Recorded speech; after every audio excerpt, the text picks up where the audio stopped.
chaque ethnie qui utilise le balafon a son balafon en fonction de ses éléments. Parce que notre balafon doit parler les Dian. Voilà. Donc, il doit avoir la composition de notre langue. On ne peut pas utiliser le balafon sénoufo pour jouer en Dian. Comme on ne peut pas aussi utiliser le balafon Dian pour aller jouer en sénoufo. Ça ne fait pas. Donc, d'abord la taille des éléments, le nombre d'éléments compte. Donc, chaque balafon a sa particularité. Parce que notre balafon, la particularité, il doit parler notre langue. Oui, il faut dire que le balafon chez nous peut être joué par tout le monde. Maintenant, il y a aussi des initiés. Parce que quand on dit jouer balafon chez nous, il y a joué le balafon en temps de jeu et il y a joué balafon au moment des funérailles. Maintenant, le balafon qu'on joue aux funérailles, c'est des initiés. Mais tous ceux qui veulent apprendre peuvent apprendre le balafon. Quand tu as l'amour de la chose, tu peux apprendre à jouer. Maintenant, quand tu connais jouer, il y a des initiations qu'on te fait pour que tu puisses jouer aux funérailles. Voilà. Donc tout le monde peut le jouer, mais ça dépend des périodes, des moments. Chez nous, c'est rare de voir une femme jouer au balafon. Je n'ai pas encore vu depuis ma naissance. Donc, pour que la femme joue au balafon chez nous, les instruments de musique chez nous, les femmes ne sont pas autorisées à jouer le balafon, les instruments de musique. Bon, dit toute période, ça veut dire quoi? Puisqu'il y a les périodes des travaux champêtres, on ne peut pas laisser les travaux champêtres pour venir jouer au balafon. Voilà. Mais maintenant, pendant la sécheresse, c'est des périodes où on peut s'amuser, il y a des festivités, on peut jouer le balafon. Sauf au cas où il y a des décès.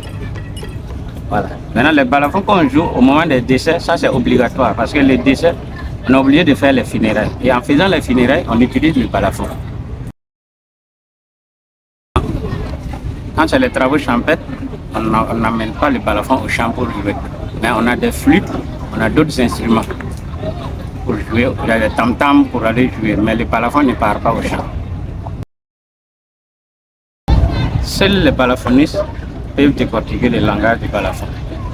Mais ils peuvent peut-être donner l'information qu'on a indexé telle personne pour pouvoir jouer le son au balafon.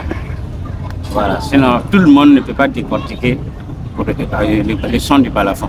Sauf si on t'a donné, en tout cas, le sens du son qu'on est en train de jouer. Voilà, parce que les différents sons que vous voyez qu'on joue là, ça peut indexer quelqu'un qui a fait du bien, on le glorifie, on joue au balafon et ça fait du bien. Et il y a des gens, quand tu as volé, pour te honir, on peut te faire un son et on joue.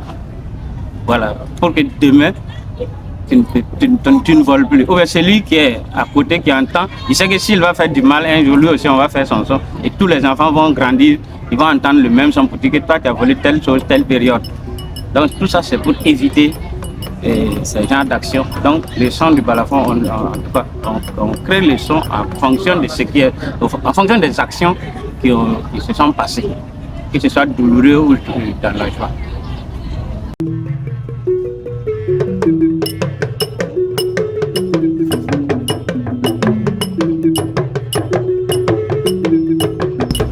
Les sons qui viennent de jouer là, c'est pour dire que les ancêtres ont arrangé et ils ont laissé.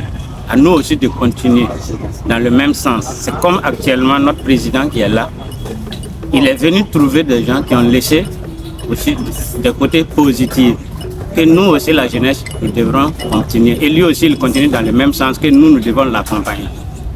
Voilà. Donc le son veut dire que le village, la ville, le pays que nous sommes là-dessus comme ça n'a pas été bafoué par nos ancêtres pour que nous soyons là. Si nous sommes là, c'est parce que les gens ont lutté. Donc nous aussi, on doit lutter pour que ce pays reste dans sa qualité.